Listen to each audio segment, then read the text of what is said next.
Assalamualaikum warahmatullahi wabarakatuh. Waalaikumsalam warahmatullahi wabarakatuh. Alhamdulillah, puja dan puji syukur kehadirat Allah Subhanahu wa Ta'ala. Salam dan salawat kepada Nabi besar, Nabi penutup Muhammad Sallallahu Alaihi Wasallam. Para pemirsa, di dalam video kali ini kita akan melihat atau mendengarkan tentang diskon dari ayat-ayat Bible. Nah, untuk itu biar kita langsung nih tanya sama narasumbernya, Pak Dondi, gimana nih maksudnya Pak? Kok ada diskon macam tahun baru aja nih diskon Pak? Nah, gini. Saya semalam kan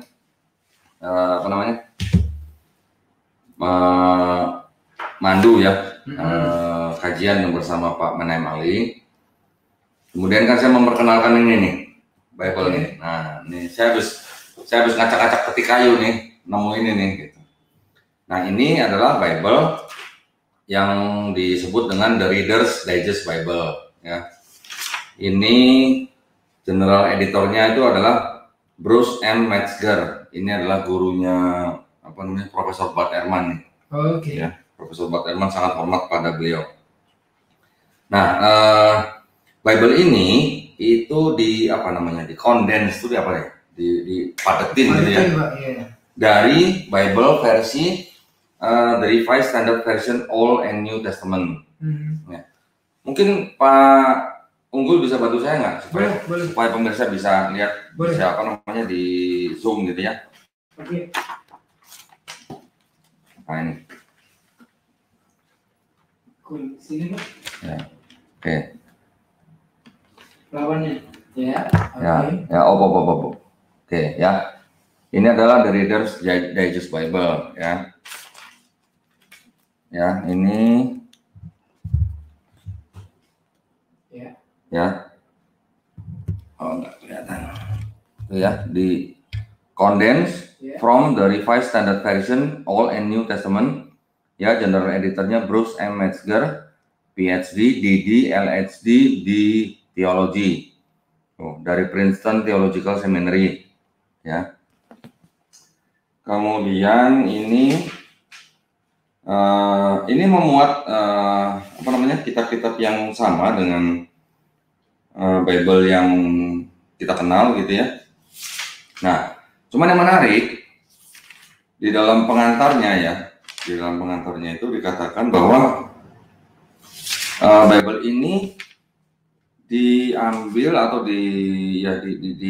dari Revised Standard Version, yang mana dari Revised Standard Version itu sendiri, terutama dari bisa lebih dekat nggak, Bang?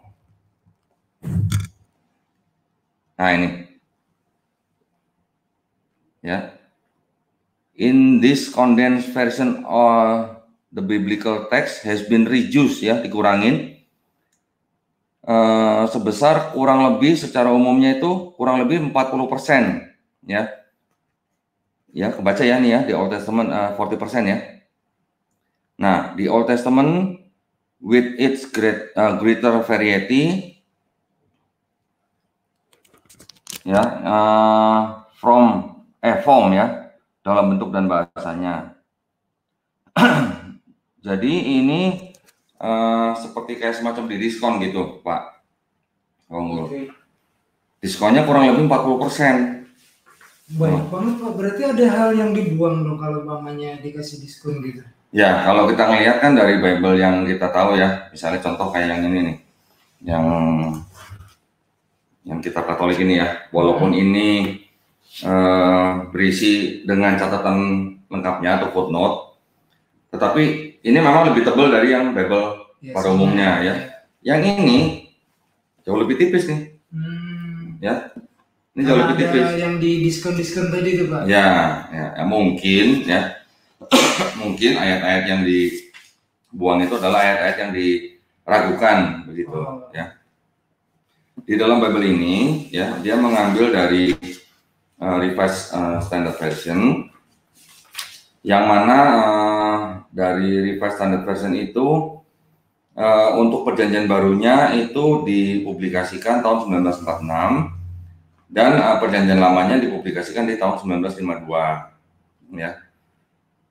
Nah, ini juga sebenarnya kalau dirunut-runut ya dari versi-versi yang sebelumnya, nantinya akan ketemu dengan King James Version. King James Version itu yang dipublikasikan tahun 1611. Nah, jadi ini ada diskon kira-kira 40% nih dari Bible yang beredar di umum gitu. Matahari aja diskonnya cuma 30%, ini 40%. Ini banyak nih, Pak. Berarti ini diskon awal tahun ya? Itu bagus nih 40%, Pak. Jadi nggak capek-capek juga baca ketebelan kan kalau ternyata ada hal yang diragukan, tidak asli. Dan di dalam Bible ini dia tidak menuliskan nomor-nomor ayatnya. Jadi kayak semacam baca novel tuh. Gitu, Pak. Ya. Nah, nanti ini sudah ada beberapa ya tanda nih yang saya tandain kuning-kuning ini. Nanti kita coba lihat apa sih isi di dalamnya gitu. Dan apa sih bedanya gitu ya dengan Bible yang kita tahu ya. Kita gali lebih dalam nanti, Pak. Ya. Jadi ini bahasan kita kali ini hanya bahasan akademik ya, ilmiah ya. Kita tidak menjatuhkan atau apalah, mendiskreditkan siapa-siapa lah. Ini hanya pengetahuan ya, ini hanya pengetahuan bagi saudara-saudara kita yang Muslim, keadaan di dalam kekristenan gitu ya. Jadi tujuan saya adalah supaya umat Muslim tahu gitu keadaan di kekristenan itu bagaimana, supaya tidak mudah dimurtadkan gitu ya. Seperti kajian-kajian kita yang lain seperti Bible of Bible atau yang mengungkap kejujuran dari sebuah kitab yang disebut kitab suci ini gitu ya. Semua itu adalah tujuannya untuk memberikan pengetahuan, hanya pengetahuan umum, dan sebenarnya ini bukan pengetahuan wajib bagi Muslim ya. Kalau Muslim wajibnya adalah Al-Quran. Kalau ini hanya pengetahuan tambahan supaya apa? Membentengi akidah umat ya, dan mencegah kemurtadan. Nah, saya juga punya satu lagi nih. Apa tuh, Pak? Coba lihat. Nah, itu cukup menarik juga itu. Di Gute Nachricht. Kayak modelnya kayak kamus zaman sekolah dulu, Pak. Bahasa Jerman saya datang ya. zaman SMA. Ini Bible bahasa Jerman. Coba Pak, ini terangkan apa tuh, Pak? Nah, Bible bahasa Jerman ini juga memuat Perjanjian Lama dan Perjanjian Baru, ya. Tetapi di sini juga banyak diskonnya nih, Pak. Oh gitu. Banyak perlu di close up lagi nggak supaya pemirsa? Nanti kita mulai dulu yang Reader's Digest dulu ya. Nanti setelah ini selesai. Juga, walaupun kecil tapi diskonnya besar. Banyak diskonnya lumayan. Nanti boleh dilihat ya. Ini ada apa di dalam sini? Ini udah saya kasih tanda kuning-kuning ini banyak. Dan ini belum semua loh. Ini belum semua. Baru yang ketemu aja. Baru yang saya lihat aja. Ya. Siap. Oke. Kita lihat dulu ya yang ini ya. Nah, saya nggak ngelihat. Saya belum fokus ke Perjanjian Lama, tapi kan karena saya sudah tahu ayat-ayat yang dianggap bermasalah, makanya saya langsung menuju ke beberapa kitab yang dianggap bermasalah itu gitu ya. Nah, Pak Unggul bisa bantu saya? Siap. Ini enggak gini. Kita bandingkan ya, coba ya. Kita buka di Matius ya. Kalau kita lihat Matius nih, nanti kita bandingkan dengan yang ini. Ya, Matius 1 ya. Kita lihat. Nah, ini kalau punya kitab begini, enak ya? Ada footnote-nya. Sedap kan? Nah, ini Matius 1. Ya, Matius 1. Coba yang para pemirsa tahu kalau Matius 1 sampai ayat 1 sampai 17 itu kan menuliskan tentang apa? Silsilah daripada silsilah Yesus Kristus. Nah. Ya. Oke. Sekarang Pak Unggul bantu saya untuk melihat ini Matius ini isinya dimulainya dari mana. Ini dulu Pak biar ada perbandingannya. Jadi ini tentang silsilah Yesus Kristus.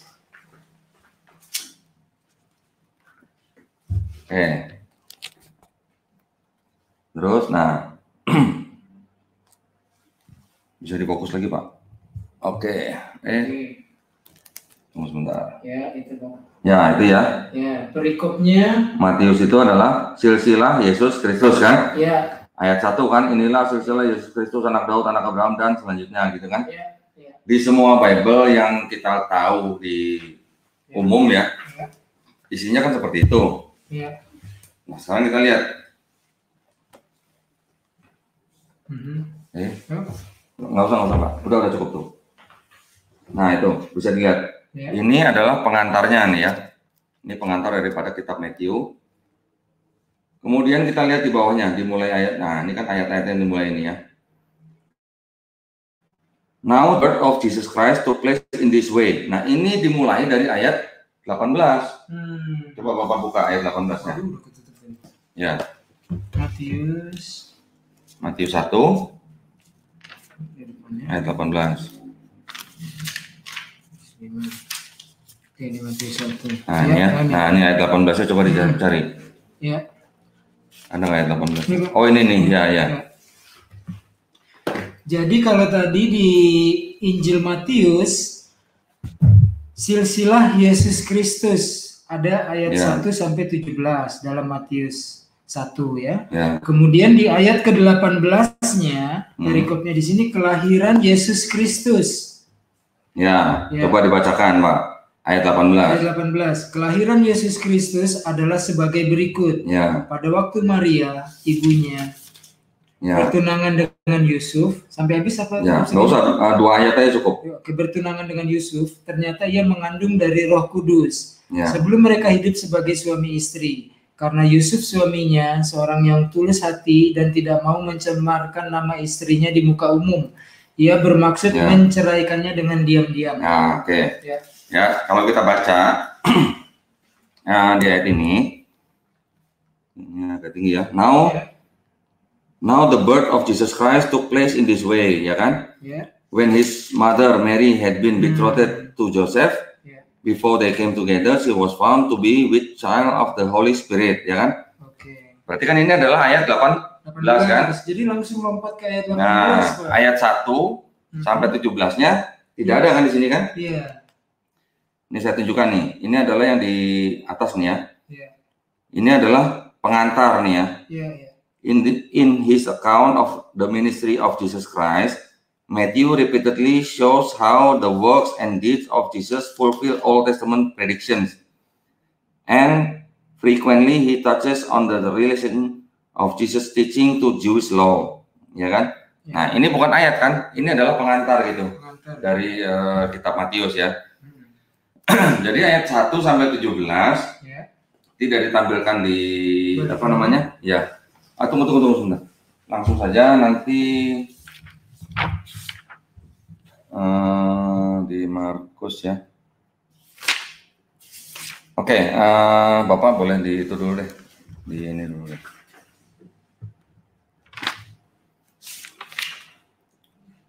Oke. Ya.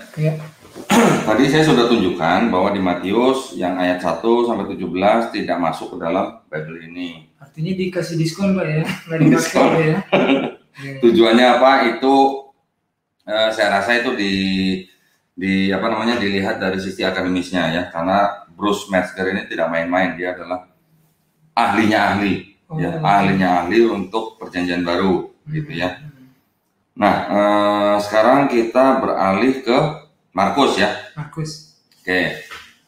Saya di kajian kita yang sebelumnya saya pernah bicara begini bahwa penulisan Perjanjian Baru itu dimulainya sebenarnya dari Markus.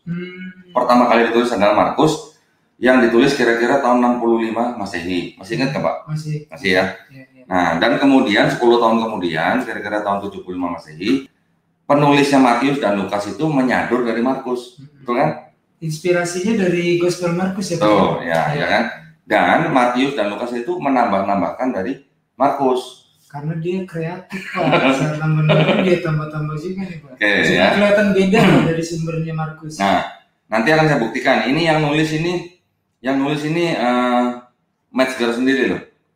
Ya. Dan ingat nggak, saya pernah bicara bahwa ada orang Kristen yang percaya bahwa penulis Markus itu adalah pemuda yang lari telanjang di Taman Getsemani sebelum Yesus ditangkap. Pernah ingat nggak? Pernah. Oke. Coba sekarang tolong lagi. Ini pengantarnya nih ya. Bentar.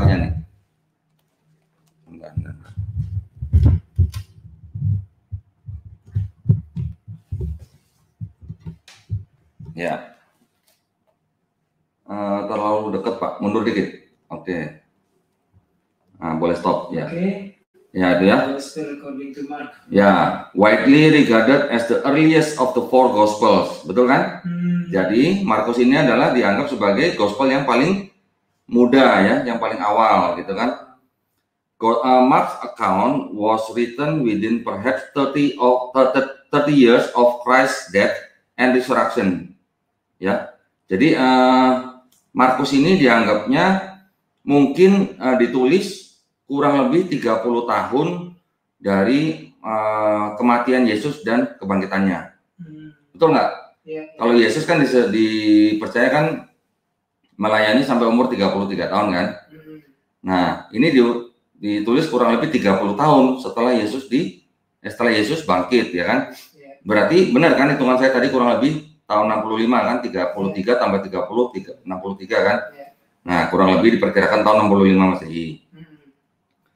Ya, saya teruskan. Though it is anonymous, the title was added later. Nah, maksudnya apa? Bahwa surat ini tadinya tidak ada namanya, Pak. Tidak ada namanya. Nah, judulnya itu ditambahkan kemudian.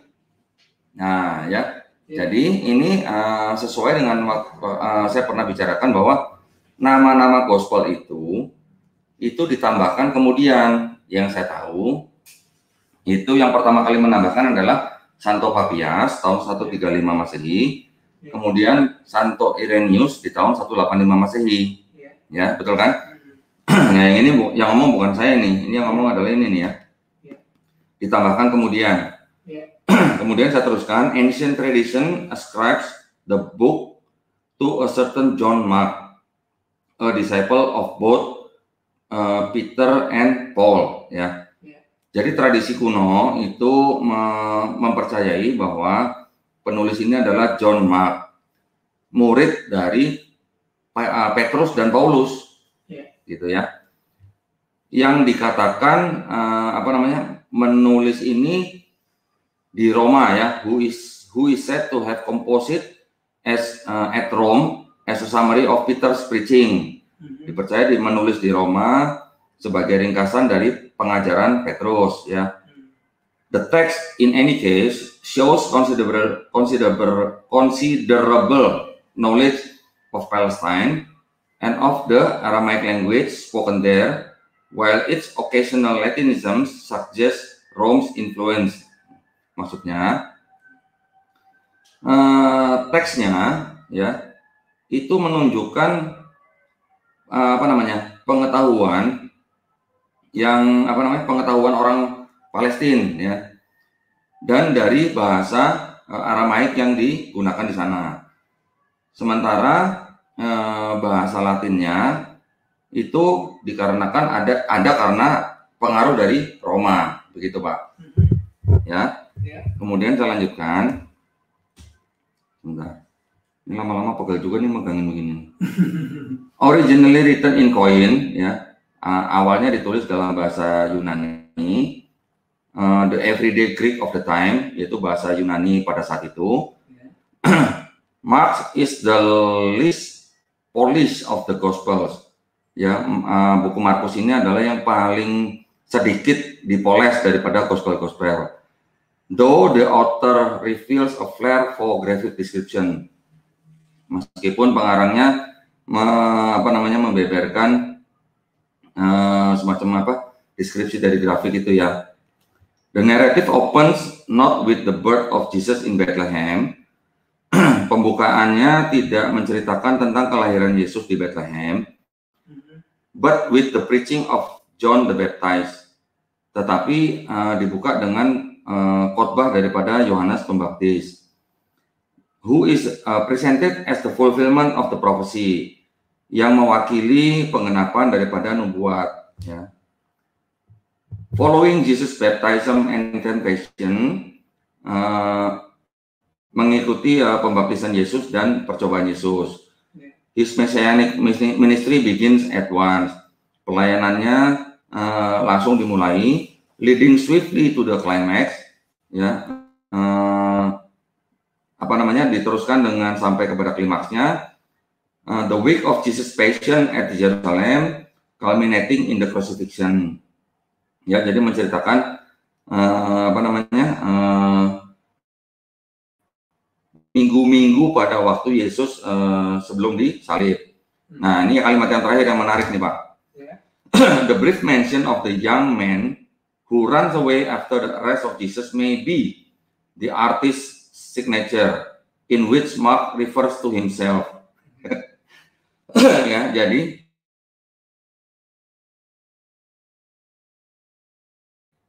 yang melarikan setelah penangkapan Yesus mungkin itu adalah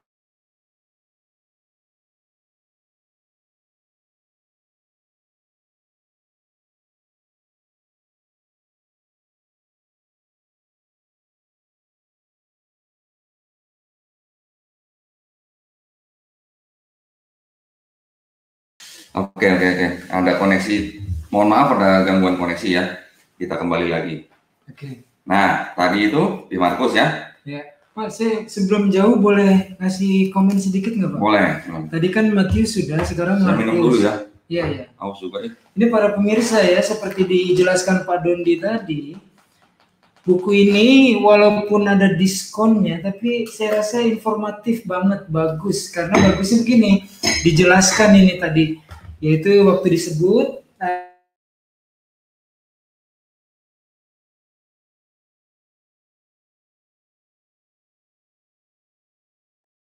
pengantarnya widely regarded as the earliest of the fourth gospel. Jadi itu dikasih keterangan. Kemudian ada keterangan-keterangan lain. Sementara gospel ataupun Bible yang umum ada itu kan enggak, langsung aja dia tanpa ada keterangan. Artinya bukan saya menyalahkan, enggak, tapi maksudnya buku ini walaupun sudah dikompres, diperkecil tadi, dikasih diskon, tapi informatif kalau menurut saya. Ya. Gitu Pak Daniel. Ya. Tapi berarti benar dong yang kabur malam-malam telanjang itu di Taman Getsemani Markus itu sendiri, Pak. Nah, nggak tahu, itu yang ngomong kan Bible ini kan, gitu ya? Bukan kita kan? Iya, kan kata ini keterangan tadi. Gitu. Ya, ini apa namanya? Jadi ini membuktikan omongan saya dulu ya. Iya.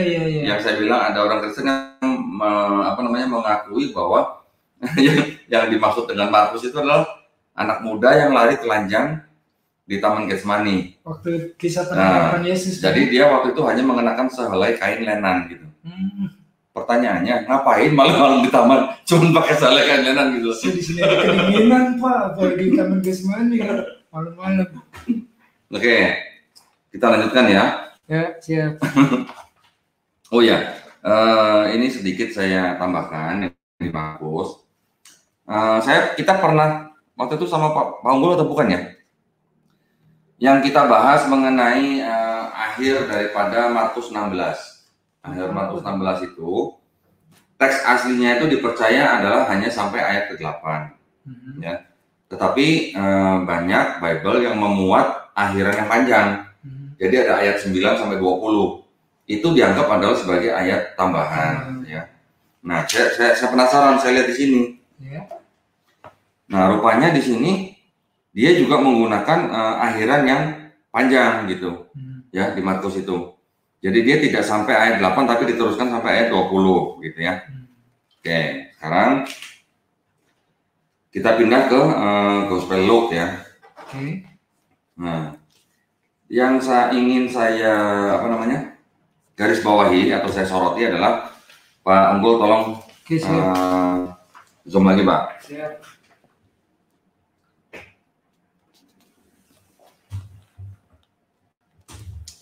Nah, sebentar. Oke ya, saya bacakan ya. Not an eyewitness to the life of Jesus.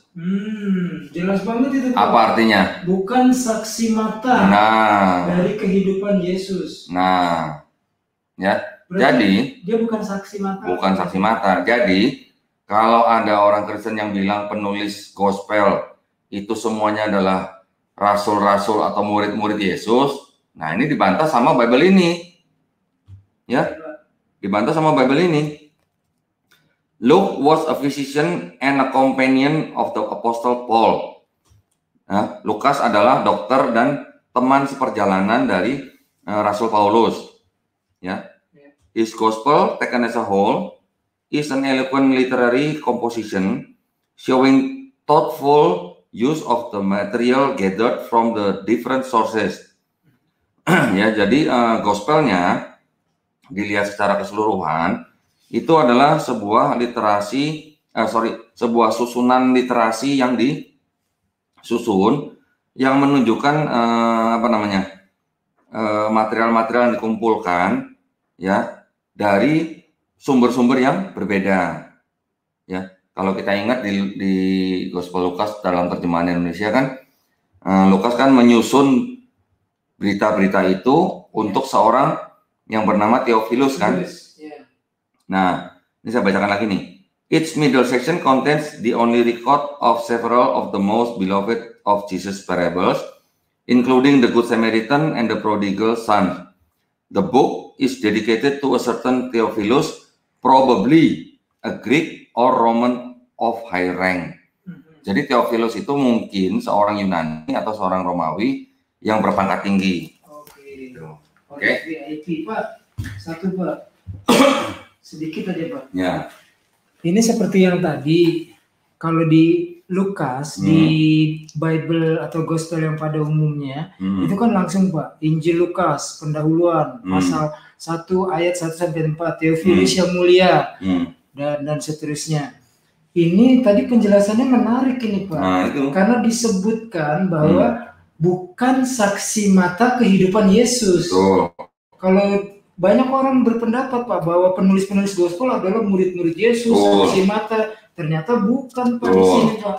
Nggak pernah jalan-jalan bareng Yesus. Nggak pernah jalan ngopi bareng. Nggak pernah ngopi bareng Yesus. Mancing ikan bareng seperti murid-murid yang lain Pak. Nggak pernah. Dia ininya tabitnya Paulus ya. Ya. Paulus dari Tarsus. Oke Pak. Jadi apa yang dikatakan Bible ini ya masih matching loh ya dengan pernyataan-pernyataan saya sebelumnya di video-video sebelumnya ya. Banget. Ini udah jelas ini yang ngomong kan orang lain. Nah, yang ngomong ini Bible ini loh ya. Iya, bukan saya loh ya. Iya. Bukan Muslim loh. Nggak ngarang-ngarang gitu. Ya. Oh ya, buat saudara-saudara yang Muslim, ini hanya pengetahuan tambahan ya. Ya, ini tujuannya kita mengetahui hal-hal seperti ini bukan apa-apa, tetapi kita mengetahui keadaan kekristenan itu bagaimana dengan kitab yang dianggap sebagai kitab sucinya, supaya apa? Supaya kita bisa membentengi akidah kita dan mencegah pemurtadan. Ya, itulah tujuan kita ya. Oke, tadi Lukas ya. Ya. Sekarang kita ke Yohanes. Ya. Sebentar, ini mau di zoom lagi? Sebentar, saya mau tunjukin yang ini nih. Oke, boleh, silakan Pak, di zoom Pak. Siap.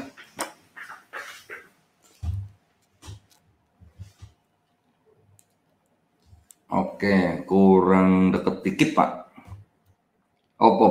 Oke, ya. A strong and early tradition assigns the authorship of the fourth gospel, ya.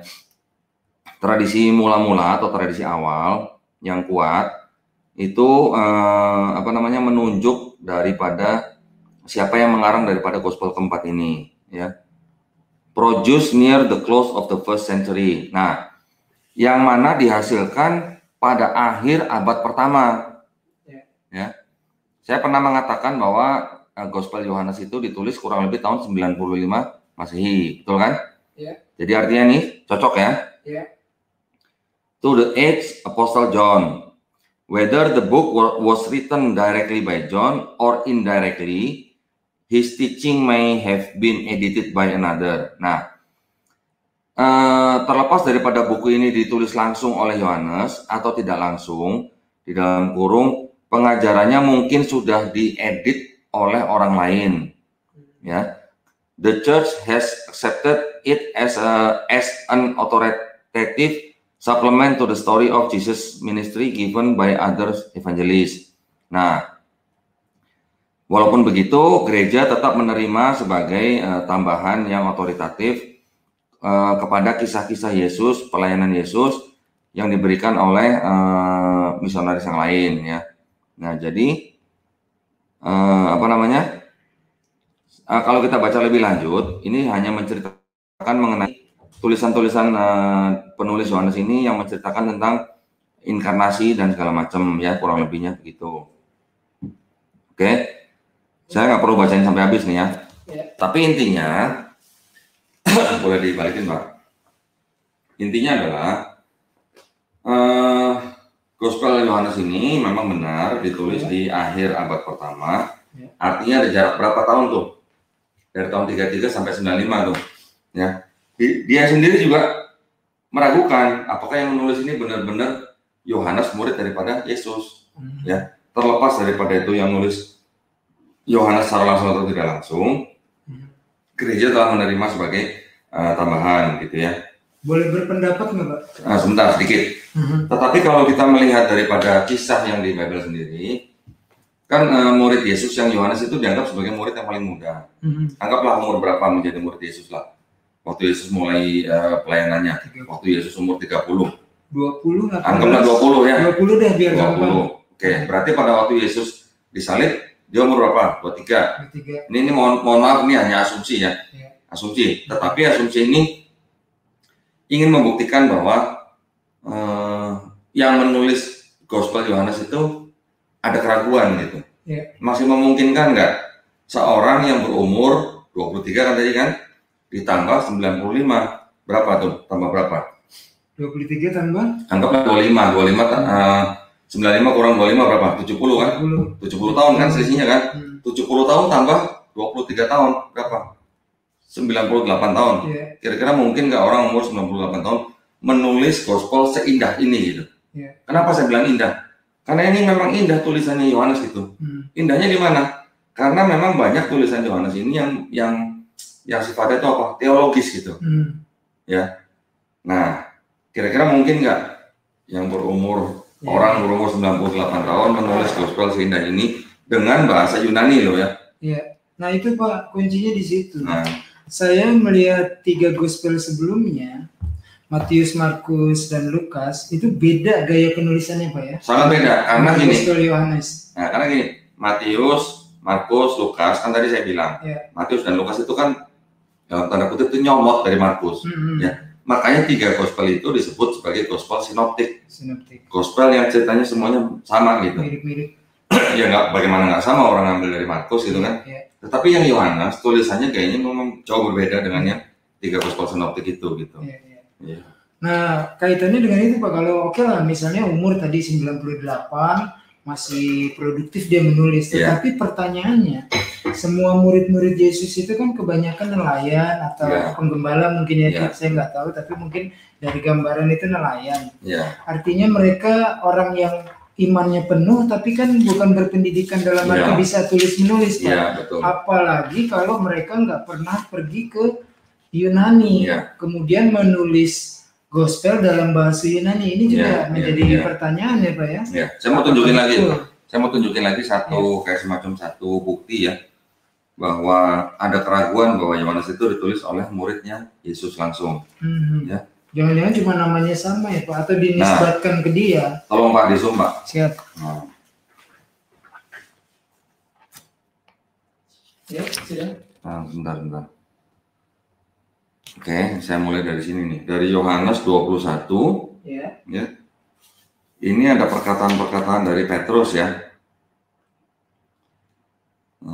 Sebentar, itu aku, kemudian ya. Oke. Coba Pak dari sini. Nah, dari sini aja deh. Oke, kita lihat nih ya. Murid yang dikasihi Yesus. Ketika Petrus berpaling, ia melihat bahwa murid yang dikasihi Yesus sedang mengikuti mereka, yaitu murid yang pada waktu mereka sedang makan bersama duduk dekat Yesus dan berkata, Tuhan, siapakah dia yang akan menyerahkan engkau? Ketika Petrus melihat murid itu, ia berkata kepada Yesus, Tuhan, apakah yang akan terjadi dengan dia ini? Jawab Yesus, jikalau aku menghendaki supaya ia tinggal hidup sampai aku datang, itu bukan urusanmu. Tetapi engkau ikutlah aku. Maka tersebarlah kabar di antara saudara-saudara itu bahwa murid itu tidak akan mati. Tetapi Yesus tidak mengatakan kepada Petrus bahwa murid itu tidak akan mati, melainkan jikalau aku menghendaki supaya ia tinggal hidup sampai aku datang, itu bukan urusanmu. Artinya ini membicarakan siapa Pak? Ini sedang membicarakan Yohanes, murid Yesus yang paling muda itu. Ya. Coba kalau kita lihat apa namanya di lukisan Perjamuan Kudus, dipercaya yang di sampingnya Yesus itu adalah Yohanes, murid yang dikasih itu, gitu ya. Ya walaupun ada teori yang mengatakan bahwa yang di sampingnya itu bukan Yohanes, tetapi Maria Magdalena, oke lah itu di luar konteks. Nah, yang saya ingin tunjukkan adalah ayat yang setelahnya nih Pak, ini kata penutup nih. Dialah murid yang memberi kesaksian tentang semuanya ini, dan yang telah menuliskannya, dan kita tahu bahwa kesaksiannya itu benar. Masih banyak hal-hal lain lagi yang diperbuat oleh Yesus, tetapi jikalau semuanya itu harus ditulis satu persatu, maka agaknya dunia ini tidak dapat memuat semua kitab yang harus ditulis itu. Nah, kalau yang menulis kitab Yohanes ini adalah murid Yesus yang bernama Yohanes itu, mungkin nggak dia menulisnya dialah murid. Oh, ya kata gantinya itu ketiga, ya? Iya, kata ganti ketiga. Kata gantinya dialah. Ya, walaupun boleh-boleh saja penulis menggunakan kata ganti ketiga untuk dirinya. Tetapi kalau kita lihat dari ayat 20 ya, sampai ayat 25, kalau kita perhatikan, ini sangat diragukan gitu Pak. Kalau yang menulis ini adalah murid Yesus yang bernama Yohanes itu. Kira-kira gitu. Patokannya kata gantinya itu tadi. Ya, kata ganti dan narasi sebelumnya. Ya. Oke, ini saya sengaja hanya menyoroti 4 gospel Pak ya, Matius, Markus, Lukas, Yohanes. Nah, saya rasa cukup, tapi udah. Saya mau tambahin satu lagi Pak. Boleh. Ya, di sini saya sedikit sampai dikit nih. Pegel juga nih. Mau di zoom lagi? Ya. Oke ya. Nah, saya buka di 1 Yohanes 5 ayat 7 ya, yang kita pernah bahas Pak. Ya. Saya waktu itu bahas sama siapa ya, lupa saya. Yang mana sebentar. Bisa deketin lagi nggak Pak? Udah cukup. Nah, udah. Mundur dikit Pak. Op. Nah, ini. Ya. There are 3 witnesses, spirit, the water, and the blood. Ya.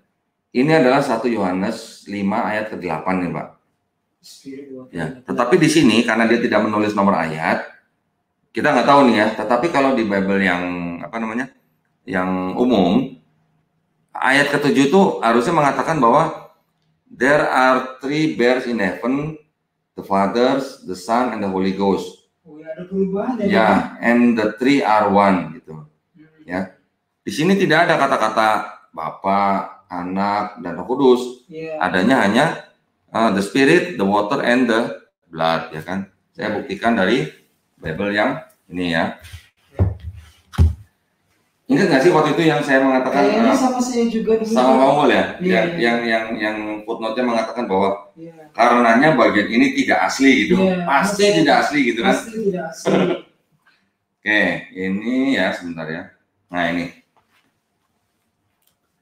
Saya di sini aja deh. Oke, bisa lebih dekat lagi Pak. Oh, mana ya? Nih. Oh ini sorry. Ayat ke-7 ya nih. Yang tadi dulu Pak, tadi kan 3-nya ya itu. Nih. Nah nih lihat nih. Sebab ada 3 yang memberi kesaksian dalam kurung ya, di dalam sorga, Bapa, Firman, dan Roh Kudus, dan ketiganya adalah 1, ya kan? Nah, mundur dikit Pak, dikit aja. Aduh kebanyakan. Nah ya cukup ya. Nah baru dilanjutkan dengan dan ada 3 yang memberi kesaksian di bumi, roh dan air dan darah, ya kan? Nah itu tadi yang menjadi ayat 8. Sedangkan di sini di footnote-nya yang waktu itu kita katakan, mana tadi? Nah ini, ya. Ayat 7 sampai 8 gitu kan, dari kata di dalam surga sampai di bumi. Di kalimat terakhir dikatakan karenanya bagian ini pasti tidak asli. Nah itu. Tapi sopan Pak bahasanya tidak asli. Ya, ada pastinya loh, ada pastinya. Ada pasti tidak asli. Kalau ada pasti itu berarti penegasan kan? Penegasan. Oke, jadi yang dianggap bermasalah di dalam Bible yang dalam bentuk sekarang, di Bible ini pun tidak ada Pak, karena ini diambil dari Revised Standard Version. Ya. Revised Standard Version memang dia tidak menggunakan teks yang di abad-abad ke-10, 11, tetapi mereka menggunakan ayat yang di abad paling awal diketemukan, yaitu di abad-abad keempat gitu ya. Oke.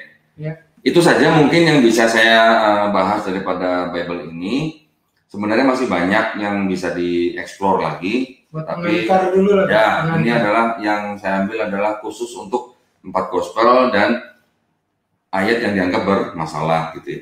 Nah, sekarang kita ke yang nih Bible cabai rawit. Bible cabai rawit kecil-kecil cabai rawit. Oke, nah ini kayaknya Pak Unggul harus, ini karena saya nggak bisa bahasa Jerman ya, jadi saya cuma menunjukkan ini apa yang aneh daripada Bible ini gitu ya. Di zoom lagi? Ya, saya perlu Pak Unggul bantu saya zoom nih. Siap. Ini kecil nih. Coba op. Mundur dikit Pak. Op. Nah, coba perhatikan. Ini diambil dari lihat nih ya halamannya ya. 178. Kelihatan nggak? Dilihatin dua. Mundur dikit Pak. Mundur dikit. Nah, oke. Ya. Nah, ini adalah ayat nomor halaman 178 ya. Ya.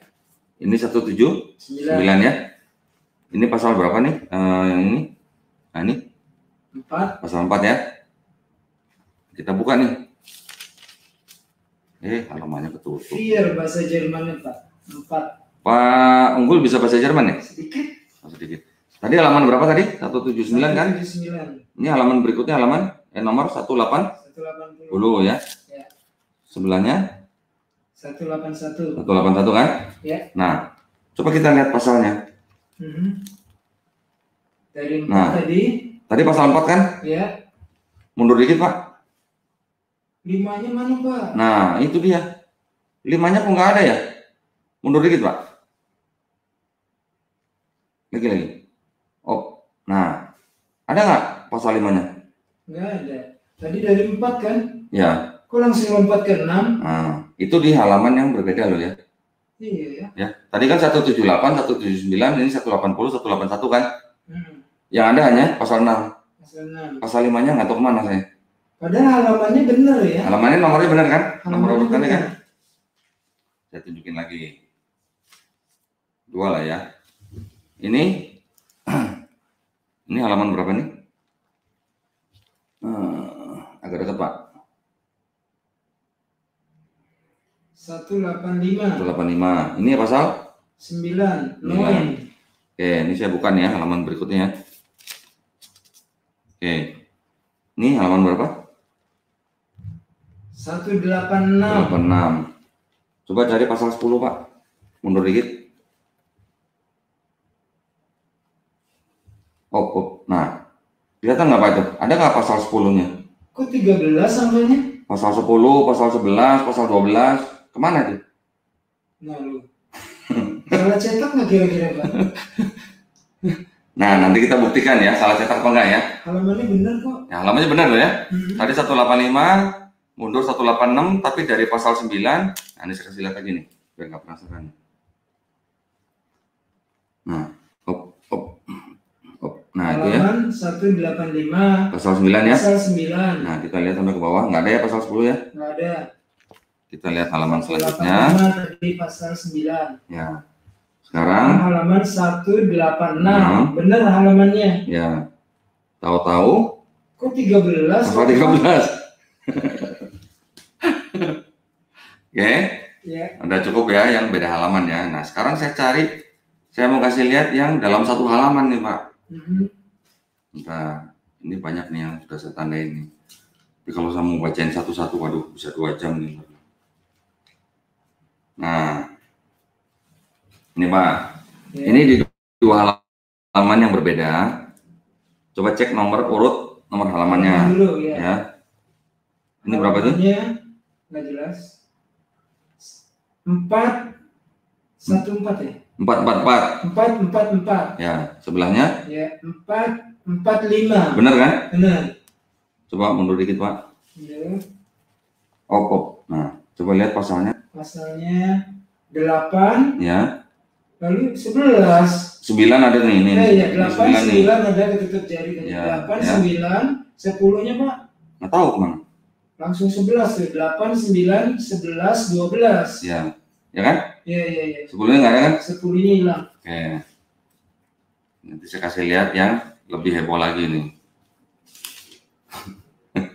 Dia banyak diskonnya nih Pak, walaupun kecil.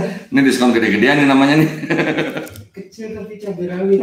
Nih lihat nih. Ya. Ini satu halaman nih ya. Hmm. Coba lihat halaman berapa itu? Halamannya saya bisa gedein dulu. Coba gedein dikit. 467. 467 ya. Ya. Pasal 11 ya. Pasal 11. Saya turun ke bawah nih. Ya. Pasal 14 langsung. Nah. Satu halaman pada Pak ya. Nah. Tuh. Ya. 11, 12 hilang, 13 hilang. Lalu muncul 14. Nah. Kemana tuh?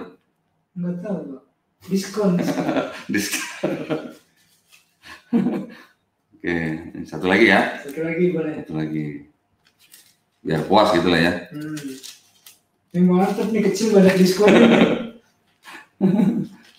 Nah, sebentar. Banyak sekali sebenarnya, cuman aduh kalau mau dilihatin satu-satu nih, pegel juga Pak yang megang ini nih. Nanti kapan-kapan kita gali lebih dalam Pak, kemana yang hilang, kenapa hilang. Ya, nanti coba kita cari tahu nih Bible apa, ya. Supaya nanti kita bisa tahu nih siapa yang menggunakan gitu ya. Bentar. Nah ini, coba lihat. Coba dibikin satu halaman Pak, kelihatan. Bikin satu halaman. Oh. Oke. Nah, kelihatan nggak? Mundur dikit lagi. Ya nih. Oh, nah itu. Halaman berapa tuh? Itu satu halaman nih ya. Satu halaman. Pasal berapa itu? Pasal 6 langsung lompat ke pasal 11. Udah cukup Pak. 8, 9, 10 nggak ada. Udah cukup Pak, Ya. Iya Pak Doni, itu menarik nih, nanti kapan-kapan kita bahas lebih dalam. Ya, pertanyaan dari saya, kemana yang hilang, kenapa dihilangkan? Kayaknya kalau salah cetak nggak mungkin ya Pak. Jerman dengan teknologinya. Jangan ada juga yang bilang halamannya mungkin disobek gitu ya. Kan tadi udah dibuktikan, nomor halamannya masih urut. Satu halaman. Ya. Iya. Ini juga ada nih, 25 atau 28 nih. Oh iya. Dan pendek sekali nih. Nah kalau kita lihat di Bible yang umum yang sekarang, ini pasal 25-nya nggak sependek ini, gitu. Ini Yesaya nih, Yesaya 25 nih, nggak sependek ini. Itu tadi ya, diskonnya banyak. Ya. Gede-gedean. Oke, pemirsa, jadi sampai di sini aja kajian kita mengenai diskon ayat-ayat Bible. Ya, nanti mungkin lain waktu kita bisa bahas lebih dalam lagi kemana itu ayat-ayatnya, kenapa tidak dimasukkan ke dalam Bible itu, dan bagaimana latar belakangnya, ditulis dari naskah apa, dari bukti naskah yang paling tua itu apa, ya supaya kita nanti bisa dapat gambaran lebih jelas lagi. Kira-kira begitulah, Ustaz. Ya. Oke, bisa kita tutup Pak ya? Bisa. Demikianlah para pemirsa yang dikasihi dan dirahmati Allah. Tidak lain hanyalah untuk menambah keimanan kita kepada Al-Quran, ayat yang tidak ada keraguan di dalamnya, juga untuk menambah pengetahuan secara akademis, sehingga kita membentengi diri kita, keluarga kita dari bahaya pemurtadan, karena kita sudah diberikan yang luar biasa dari Allah, yaitu berupa Al-Quran, yang tidak ada keraguan di dalamnya. Demikian dari kami, Bapak Darbitan dan saya Unggul Sudrajat. Sampai ketemu di video-video berikutnya. Terima kasih atas perhatiannya. Wassalamualaikum warahmatullahi wabarakatuh. Waalaikumsalam warahmatullahi wabarakatuh.